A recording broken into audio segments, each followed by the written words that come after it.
नमस्कार। रामायण में सीता की वनवास का जो प्रसंग है, उस पर कुछ दिन पहले हमने चर्चा की थी। आज इस पूरे प्रसंग को लेकर एक उपसंहार पर पहुंचने का प्रयास हम करेंगे। यह एक अत्यंत ही जटिल और संवेदनशील प्रसंग है और कई मतांतर इसको लेकर हैं, कई रूपांतर इसके प्रस्तुत किए जाते रहे हैं और एक कुहासा है जो इस प्रसंग पर है, उसको हटाकर इसको सही परिप्रेक्ष्य में समझने का प्रयास हम करेंगे। विशेष रूप से वाल्मीकि रामायण में जो सीता परित्याग का प्रसंग है और वाल्मीकि रामायण के आधार पर संस्कृत के कुछ रचनाकारों ने जो इस प्रसंग की परिणति प्रस्तुत की है, कालिदास, दिंगनाक, कुंदमाला नाटक जिन्होंने सीता वनवास के प्रसंग को लेकर लिखा है, और भवभूति, उत्तर रामचरितम जिन्होंने इस प्रसंग को लेकर लिखा। इन तीन रचनाकारों को भी हम वाल्मीकि के साथ लेकर के इस प्रसंग की पुनर्मीमांसा प्रस्तुत करेंगे। हमने देखा कि 3 वर्षंस या 3 रूपांतर इस प्रसंग के प्रचलित हैं। एक तो रूपांतर यह है कि सीता का वनवास हुआ ही नहीं, राम का राज्याभिषेक हुआ रावण वध के पश्चात, वहीं राम कथा समाप्त हो जाती है। उसके पश्चात यदि कोई प्रसंग है तो वह राम राज्य का वर्णन है या कई अवान्तर कथाएं हैं। सीता का परित्याग इसमें नहीं आता।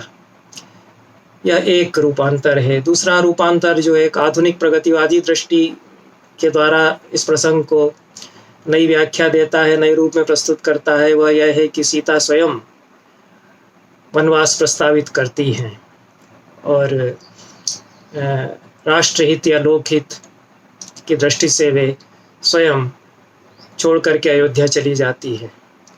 यह आधुनिक रूप है। तीसरा जिस पर हमने बात की है विशेष रूप से, वह इस प्रसंग का मूल स्वरूप है जो वाल्मीकि में है कि लोकापात के कारण राम सीता का परित्याग करते हैं। कालिदास ने इसको इसी रूप में राम के शब्दों में कहलवाया, अवैमि चेना मनघेति किंतु लोकापवादो बलवान मतों में। मैं जानता हूँ कि सीता अनघा है, निष्पाप है, लेकिन लोकापवाद मेरे लिए बलवान है, ज़्यादा विचारणीय बिंदु है स्वधर्म पालन की दृष्टि से। इसके लिए निदर्शन अलंकार का प्रयोग करके एक उदाहरण राम के मुंह से दिलवाते हैं कालिदास। छाया ही भूमे शशिनो मलत्ते नारो पिता शुद्धिमतः प्रजा भी। धरती की छाया चंद्रमा पर पड़ती है, उसी को लोग चंद्रमा का दोष या ग्रहण बताकर चंद्र ग्रहण कहते हैं। वास्तव में चंद्रमा ग्रहित नहीं होता, दूषित नहीं होता। उसी तरह से सीता पर यह दोष मढ़ दिया गया है। अल-बिरूनी महापंडित थे, उन्होंने संस्कृत के कई शास्त्रों का अच्छा अध्ययन किया। उन्होंने भारत के कुछ वैज्ञानिकों की खिल्ली उड़ाई है, आर्यभट्ट या भास्कराचार्य आदि की, कि ये लोग जानते हैं कि कोई राहु नहीं है जो कि चंद्रमा को ग्रसता है। धरती की छाया पड़ती है चंद्रमा पर, वही चंद्रग्रहण कहा जाता है। इस बात को जानते हुए भी ये लोग फिर भी राहु और केतु की बात भी करते हैं। तो ये दोहरा इनका चरित्र एक तरह से है। कालिदास को शायद अल-बिरूनी ने नहीं पढ़ा था। कालिदास तो यहाँ कहते हैं, वह एक अलग प्रसंग है, लेकिन सीता पर दोष प्रजा मढ़ रही है, वह अनुचित है। चंद्रमा की तरह शुभ्र है सीता, ऐसा राम के मुंह से कालिदास कहलवाते हैं। और वाल्मीकि में, कालिदास में और भवभूति में राम स्वधर्म मानकर सीता का परित्याग कर देते हैं। अपने जी को बहुत कड़ा करके वे सीता का परित्याग करते हैं। उनके लिए आसान नहीं था, सहज तो नहीं ही था। और क्यों वे करते हैं ऐसा, स्पष्ट ही जो अभिप्राय निकल कर के आता है वाल्मीकि में भी और इन बात के पूरी 1000 साल की परंपरा वाल्मीकि के बाद जो इस प्रसंग को समझती है कि लोकाराधन, लोक का अवेक्षण, उसका ध्यान रखना राम को है, इसलिए वे सीता का परित्याग करते हैं। तो यह एक अंतर्निहित अभिप्राय है, लोकापवाद नहीं होना चाहिए मेरे वंश पर। इसके साथ यह एक अभिप्राय जुड़ा हुआ है कि लोक में यदि कहीं कोई अनाचार आता है तो राजा उसके लिए उत्तरदायी है। प्रजा का एक वर्ग यदि कहीं असंतुष्ट है तो और राजा के आचरण पर आपत्ति करता है तो राजा का दायित्व है कि उसको साथ लेकर के चले, क्योंकि राजा की नियति प्रजा से जुड़ी हुई है। राम जिस स्वधर्म का पालन करते हैं उसके बीच यदि कहीं भी कोई अनाचार दुराचार प्रजा के बीच होता है, यदि कोई विचार भी ऐसा आता है, दुर्विचार भी यदि कोई आता है, गलत धारणा भी यदि कहीं कोई आती है, तो इसमें दोष पहले राजा का माना जाता है कि राजा क्योंकि केवल शासक ही नहीं है, वह प्रजा का पिता है। जैसा कालिदास कहते हैं कि सपिता पितरस्तासां केवलम जन्म हेतवः प्रजानां विनयाधानात् रक्षणात् भरणादपि सपिता पितरस्तासां। प्रजाओं के संस्कार की, शिक्षा दीक्षा की व्यवस्था करना, जो कुछ प्रजा को सुसंस्कारित करने के लिए व्यवस्था करनी चाहिए, वह सब करने के कारण, रक्षण और भरण पोषण पालन करने के कारण वास्तव में राजा पिता होता है प्रजा का। जो माता पिता हैं वे जन्म देते हैं, राजा वास्तविक पिता हुआ करता है प्रजा का। तो राजा के लिए जो अवधारणा है कि वह प्रजा शब्द इसीलिए संस्कृत में दोनों अर्थों में आता है, संतान और जनता। तो राजा के लिए जो प्रजा है वह उसकी संतान एक तरह से है।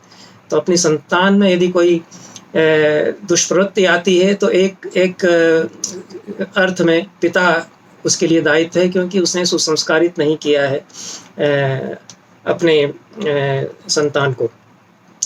तो यह राम का जो आदर्श है, यदि आज हमारे शासकों ने स्वीकार किया होता तो बहुत सारी समस्या हमारी कदाचित सुलझ सकती थी। हमारे देश की जो 125 करोड़ से ज़्यादा जनता है उसमें 1-2 करोड़ लोग, तो 4-5 करोड़ लोग यदि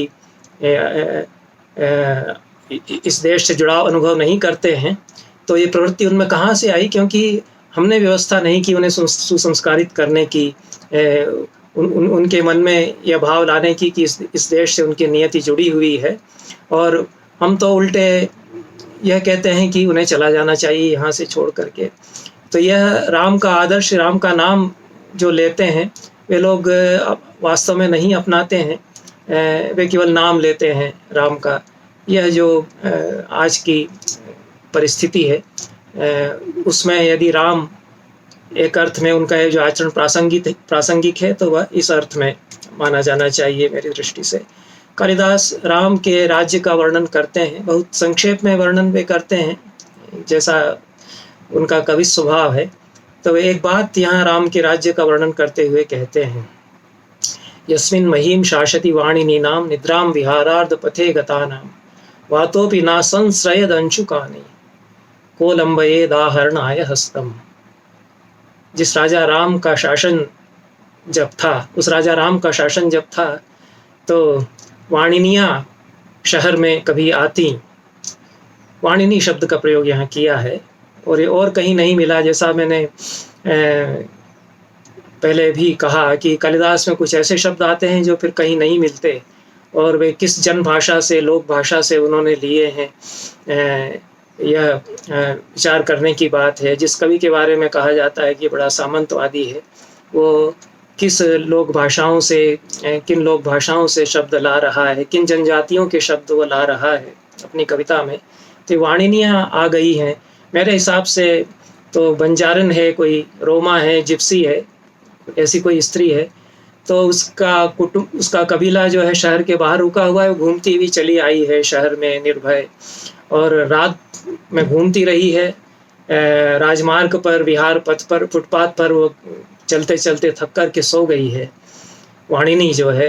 तो कालिदास कहते हैं कि वात पवन की, जिसको हवा कहते हैं, लेकिन हवा स्त्रीलिंग है, यहाँ पुल्लिंग शब्द का प्रयोग किया है हवा के लिए, तो वात की, पवन की भी हिम्मत नहीं हो सकती थी कि वह उसका आंचल ढलका सके। वातों नासरन सयद अंशुकानि, तो हवा भी हिम्मत नहीं कर सकती थी कि उसके कपड़े ढलका दे, खींच सके उसके कपड़े। तो किसी पुरुष की हिम्मत तो कैसे हो सकती थी, उसकी तो बात ही क्या है कि हाथ भी बढ़ाए उसको छूने के लिए। इतनी निर्भयता राम के राज्य में, प्रजा में है। ये जो सुशासन का स्वरूप है कि प्रजा में पूरा अभय हो और प्रजा सुसंस्कारित भी उतनी ही हो। यदि उसमें कहीं कुविचार, कुप्रवृत्ति आती है तो राजा को चाहिए कि उसको प्रत्यय देने का, विश्वास में लेने का प्रयास करे प्रजा को, न कि तत्काल उन लोगों को दंडित करे जिनमें कि ऐसी कुप्रवृत्ति या कुविचार कहीं से आ गया है। तो ये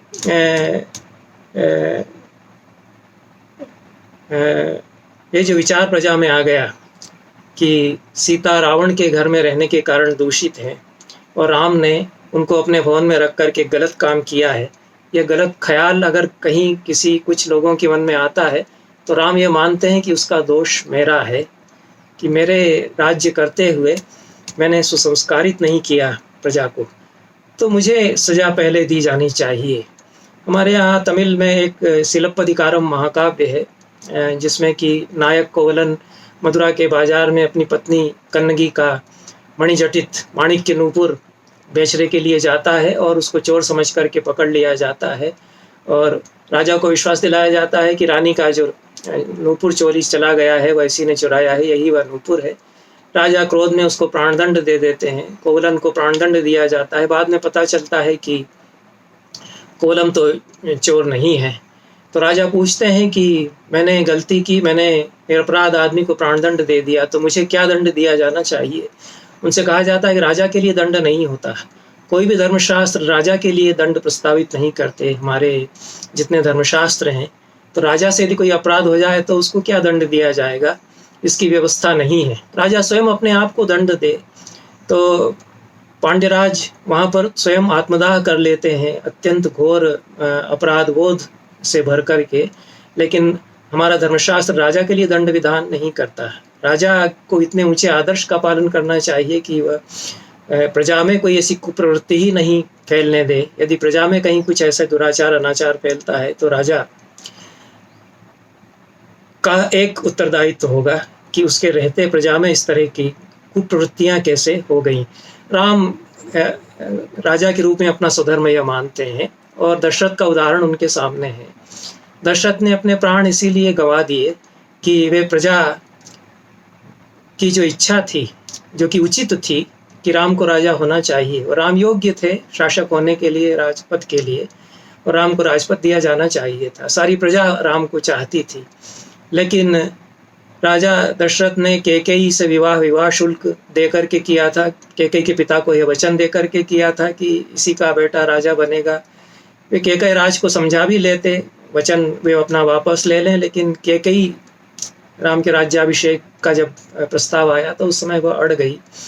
वह एक मनस्विनी स्त्री थी, उसने दशरथ की रक्षा की थी जब घोर युद्ध में प्राणों पर उनके संकट था, बेहोश में पड़े हुए थे युद्ध भूमि में, तो वह उनको उठा करके ले आई थी, अपने हाथों में उठा करके दशरथ को वह लाई थी और दशरथ ने उसको 2 वरदान दिए थे। तो कैकेयी ने उन वरदानों की बात वहाँ उठाई उस प्रसंग में। तो दशरथ के सामने विकट अंतर्द्वंद हो जाता है, संकट उपस्थित हो जाता है कि एक तरफ कैकेयी राज को दिया हुआ वचन है, कैकेयी के वरदान का प्रसंग है, और दूसरी तरफ सारी प्रजा की इच्छा और प्रजा का हित। इस विकट अंतर्द्वंद के कारण दशरथ प्राण गंवा देते हैं अपने। जो परवर्ती रामायणों में जो हमको बताया जाता रहा है कि राम राम कहते हुए, विलाप करते हुए, वे इतने बड़े भक्त थे राम के कि राम का वियोग न झेलने के कारण उनका प्राणांत हो गया। पूरा जो भक्ति के द्वारा निर्मित की जाती है इस पूरे प्रसंग की, तो उस पर पुनर्विचार किया जाना चाहिए। ये क्योंकि पूरे जो वाल्मीकि की राम कथा है उसमें जो इन पात्रों का स्वरूप है दशरथ का और राम का, वे एक ऐसे प्रजापालक राजा के रूप में है जो प्रजा वात्सल्य प्रजा को अपनी संतान मानने के कारण इस सीमा तक वह जा सकता है कि प्राण तक वह प्राणों का विसर्जन तक वह कर देता है, प्रजाहित न कर पाने के कारण। तो यह जो सीता का परित्याग राम ने किया, वह वास्तव में उन्होंने स्वयं को सजा दी। यह दूसरी बात यहाँ समझने की है कि सीता के प्रति अगाध अनुराग होते हुए, उसको इतना अधिक अपना मानते हुए सीता का ही वे परित्याग यदि कर देते हैं, तो इसकी सजा वे स्वयं अपने आप को देते हैं। क्योंकि सीता को दुख हुआ अवश्य, क्योंकि राम ने उनको निर्वासित कर दिया, लेकिन राम ने उनके लिए व्यवस्था कर दी थी कि वाल्मीकि के आश्रम के द्वार तक उनको छोड़ करके लक्ष्मण आएंगे। वे जानते थे कि वाल्मीकि उनको स्वीकार करेंगे सीता को। वाल्मीकि भी उस वर्ग से आए हैं मूलतः जिसे आधुनिक भाषा में दलित वर्ग कहा जाता है। अध्यात्म रामायण में कहा गया, वाल्मीकि स्वयं कहते हैं कि मैं तो किरातों के बीच में पला था और मेरी दुष्प्रवृत्तियां हो गई थी, बाद में मैं ऋषि हुआ। तो वाल्मीकि के ही आश्रम में क्यों, सीता के आश्रम के निकट क्यों सीता को छोड़ करके लक्ष्मण आएंगे, ऐसी व्यवस्था राम ने की। भरद्वाज के आश्रम के वहाँ छुड़वा देते। भरद्वाज के आश्रम में तो सब तरह की सुख सुविधाएं थी, बड़ा आश्रम था, और भी ऋषियों के आश्रम थे, लेकिन वाल्मीकि पर शायद ज़्यादा विश्वास था। वाल्मीकि नियामक हैं इस पूरी कथा के, और सीता के वे अभिभावक हैं। वाल्मीकि स्वयं कहते हैं कि राजा दशरथ का मैं मित्र हूँ, और जनक इतने बड़े ज्ञानी, वो भी मेरे मित्र हैं। जब सीता को वे आश्वासन देते हैं कि तू चिंता मत कर, मैं भी तो तेरे पिता की ही तरह हूँ, राजा दशरथ मेरे मित्र हैं। और तवोरु कीर्ति ससुरा सखा में, तुम्हारे ससुर जो यशस्वी ससुर हैं, जिन्होंने कि अपने प्राण त्याग दिए प्रजा पालन के विचार के कारण, वे मेरे मित्र हैं। तो कुंदमाला में जो प्रसंग आता है, यही प्रसंग कि लक्ष्मण छोड़ करके जा रहे हैं सीता को, बहुत जी कड़ा करके वे सीता को बताते हैं कि आप तैयार हो जाइए, कुछ बुरी खबर है आपके लिए। तो सीता तुरंत पूछती हैं कि आर्यपुत्र कुशल से तो हैं, राम कुशल से तो हैं, यह वे पूछती हैं। इतनी चिंता उनको राम के लिए है। तो दोनों का जो है, जो अन्योन्यानुराग है, राम का सीता के लिए, सीता का राम के लिए, तो इसमें हमको समझना चाहिए कि राम यदि सीता को निर्वासित करते हैं तो वे सजा किसको देते हैं। सीता जानती हैं कि उन्होंने वास्तव में सजा अपने आप को दे डाली है। बहुत बड़ा विकट दुख का सागर, उसको अवगाहन उन्होंने किया है, यह सीता जानती हैं, और वे भवभूति के उत्तरामचरित में बार बार इसको कहती हैं। तीसरी बात यह है कि राम ने कोई समझौता नहीं किया है प्रजा के साथ। ये तुष्टीकरण उन्होंने नहीं किया कि कुछ लोग 2, 4, 5, 10 लोग, 1000, 2000, 5, 10,000 लोग यदि सीता के बारे में इस तरह की बातें कर रहे हैं, तो उनको संतुष्ट करने के लिए सीता को छोड़ दिया जाए। तो यह समझौता उन्होंने नहीं किया, क्योंकि वाल्मीकि के राम, कालिदास के राम, भवभूति के राम, वे समझौता परस्त इस तरह के नहीं हैं। वे जहाँ कोई स्टैंड लेना होता है, वहाँ वो इस तरह से अड़ जाते हैं कि सारे धर्मशास्त्र की परंपरा एक तरफ, सारे विधि विधान एक तरफ, और राम अकेले खड़े होकर के उनके सामने कहते हैं कि ऐसा तो नहीं होगा। राम को कहा जाता है कि अश्वमेध यज्ञ कर डालिए। राम ने स्वयं शायद अपने मन से नहीं कहा था कि मैं अश्वमेध यज्ञ करूं, लेकिन पुरोहितों ने कहा, लोगों ने समझाया कि अश्वमेध यज्ञ करने से अच्छा रहेगा, सुव्यवस्था हो जाएगी, आपका यश बढ़ेगा। तो अश्वमेध यज्ञ करना उन्होंने स्वीकार किया सीता परित्याग के बाद। अश्वमेध यज्ञ में तो पत्नी चाहिए, और एक नहीं 4-4 रानियां राजा के होना चाहिए। एक तो राजा ही अश्वमेध यज्ञ करता है, कोई गृहस्थ साधारण व्यक्ति तो करेगा नहीं।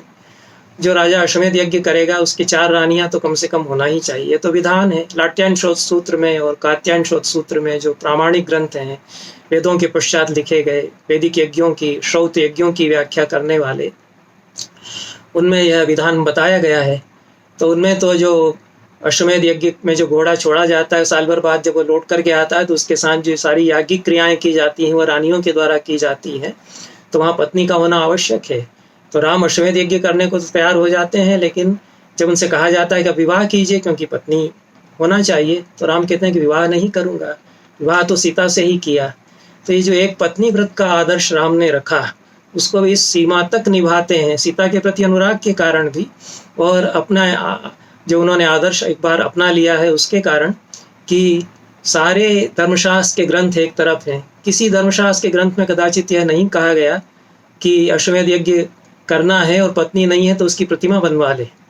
राम कहते हैं कि सीता की सोने की प्रतिमा बनवा करके रख दी जाए। यह भी एक प्रतीक है कि वह इतनी पवित्र है, उसकी प्रतिमा सोने से बनाई जाएगी, वो मेरे पार्श में रख दी जाए, हो गया, उसी को पत्नी माना जाएगा, यह राम कहते हैं। यह एक पत्नी व्रत का जो आदर्श राम ने रखा, वह मैं समझता हूँ कि उनका बहुत बड़ा योगदान भारतीय समाज के लिए है। नहीं तो किसी भी धर्मशास्त्र ने केवल आपस्तंभ धर्मसूत्र को छोड़ करके, सैकड़ों स्मृतियां हैं, सैकड़ों धर्मशास्त्र के ग्रंथ हैं संस्कृत में, किसी ने ये नहीं कहा कि पुरुष को चाहिए कि एक ही स्त्री से विवाह करे। स्त्री को तो एक पुरुष से विवाह करना चाहिए, एक से अधिक पति उसके नहीं होंगे, यह विधान तो है, बहुत अच्छा है, लेकिन पुरुष के लिए ऐसा कोई विधान नहीं है कि वो एक ही स्त्री से विवाह करे। ऐसा नियम किसी ने नहीं बनाया आपस्तंभ को छोड़ करके। आपस्तंभ ने यह नियम बनाया, और यह भी उसके साथ उन्होंने कहा कि दोनों एक दूसरे का परित्याग कभी नहीं करेंगे। अगर दोनों में से कोई एक दूसरे का परित्याग करता है तो सजा दी जानी चाहिए। पुरुष के लिए तो बहुत कठोर सजा उन्होंने दी है, अद्भुत सजा उन्होंने दी है कि किस तरह से वह भिक्षा मांगते हुए, घोषणा करते हुए घूमेगा पूरे शहर में कि मैं वो पापी हूँ जिसने अपनी पत्नी को छोड़ा था। और उससे कम सजा स्त्री के लिए, इस तरह की इतनी कठोर सजा स्त्री के लिए नहीं है। लेकिन दोनों, एक पत्नी व्रत और एक पतिव्रत का पालन स्त्री पुरुष करेंगे, और एक दूसरे का परित्याग वे नहीं करेंगे। यह आपस्तंभ ने ही केवल व्यवस्था दी, और राम है जो कि एक पत्नी व्रत का पालन करते हैं और वे सीता का परित्याग करते हैं। तो ये इस दृष्टि से अपराध तो राम से हुआ। कदाचित एक बड़े स्वधर्म का, एक बड़े धर्म का पालन करने के लिए एक ही अपराध उन्होंने यह किया, सीता के प्रति अपराध उन्होंने यह किया, उससे ज़्यादा अपने को उन्होंने सजा दी, यह हम कह सकते हैं। तो इस पूरे संदर्भ में कालिदास ने एक शब्द का प्रयोग किया है राम के लिए, राम और सीता के संबंध को परिभाषित करने के लिए। वे कहते हैं कि जब राम को पता चलता है कि इस तरह की बातें हो रही हैं प्रजा में, तो वैदेही बंधोर हृदयम विदद्रे, वैदेही बंधु का हृदय विदीर्ण हो गया जब उन्होंने सुना कि ऐसी बातें सीता को लेकर के कही जा रही है। तो यहाँ वैदेही बंधु शब्द का प्रयोग किया गया है। ये समास है, इसके दोनों तरह से विग्रह हो सकता है, दोनों तरह से समास, दो तरह से समास को इसको तोड़ा जा सकता है। वैदेही का बंधु और वैदेही जिसकी बंधु है। तत्पुरुष समास भी हो सकता है और बहुव्रीहि समास भी हो सकता है, और दोनों ही अर्थ कालिदास को यहाँ अभीष्ट हैं, अभिप्रेत हैं। तो पति और पत्नी, राम और सीता एक दूसरे के लिए इस तरह से बंधु हो जाते हैं। ये दो ही जगह बंधु शब्द का प्रयोग दाम्पत्य में संबंधों को परिभाषित करने के लिए कालिदास ने किया। एक तो यहाँ पर राम और सीता के संबंधों को परिभाषित करने के लिए, और दूसरा मेघदूत में यक्ष और यक्षिणी के संबंधों को परिभाषित करने के लिए। तो वहाँ यक्ष कहता है कि दूर बंधुर गतो हम, मैं दूर बंधु हूँ। मैं दूर बंधु का भी उसी तरह से दो तरह से समास विग्रह होगा, दो तरह से समास तोड़ा जाएगा।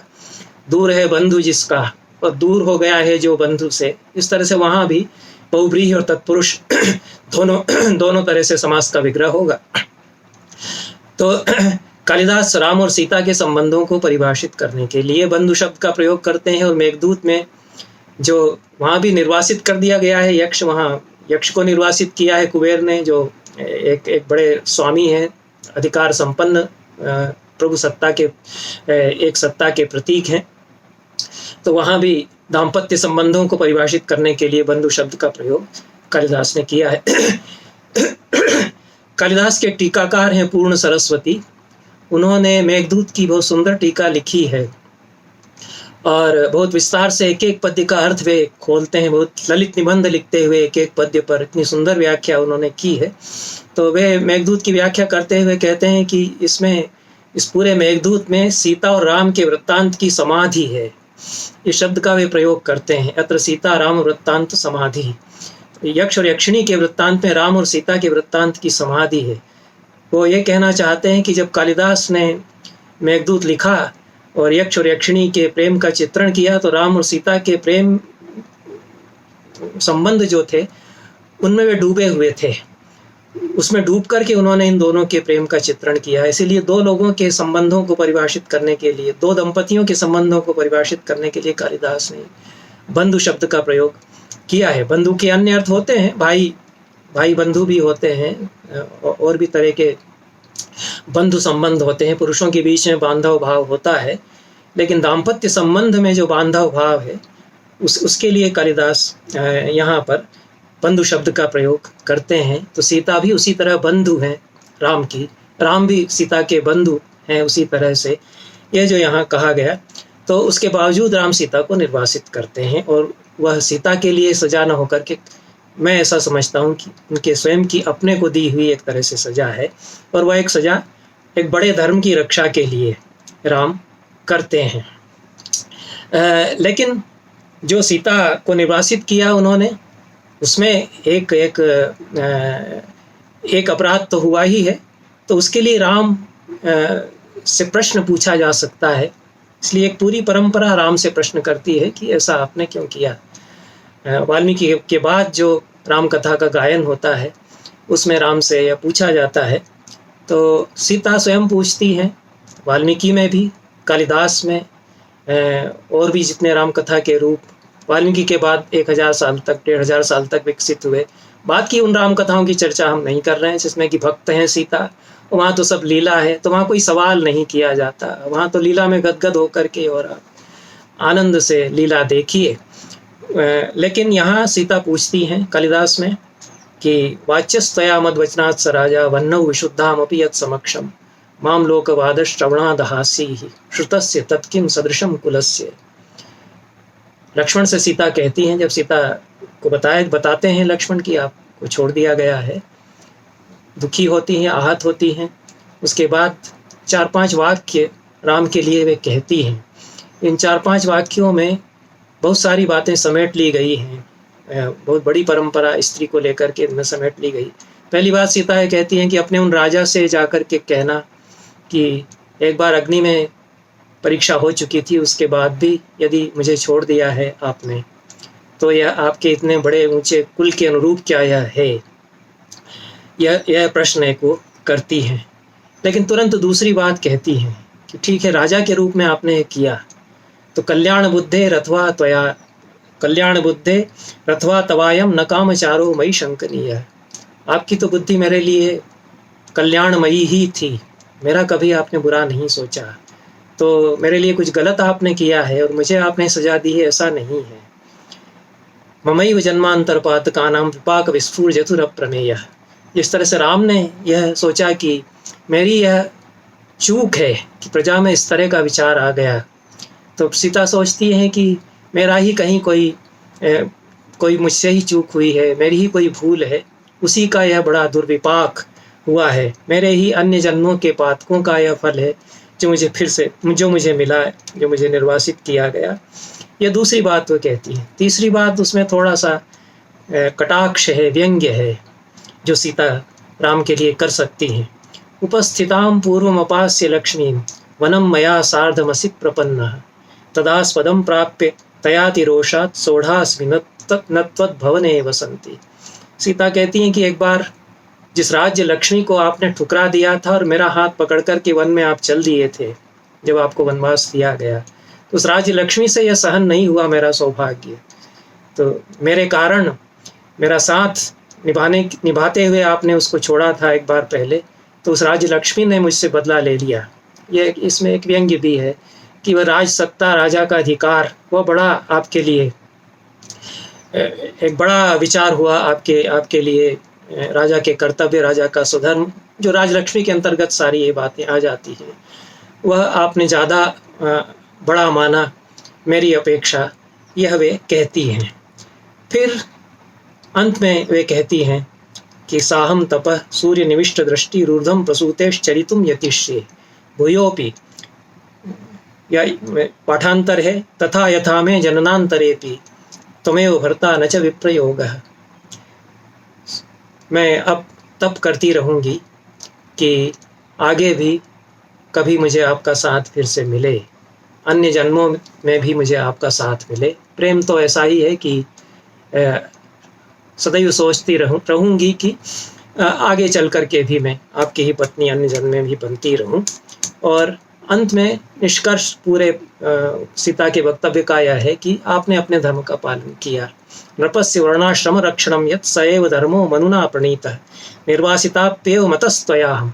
जो राजा का धर्म था, जो मनु ने बताया कि वर्णाश्रम के सभी लोग अपने अपने वर्णाश्रम धर्म का पालन करते रहें, किसी के बीच में कोई कुविचार इस तरह का ना आए, तो उसका आपने पालन किया मुझे निर्वासित करके। तो अब मैं आपकी प्रजा हूँ, कम से कम प्रजा के रूप में तो मुझे आप उसी रूप में देखना, यह सीता अंत में कहती है।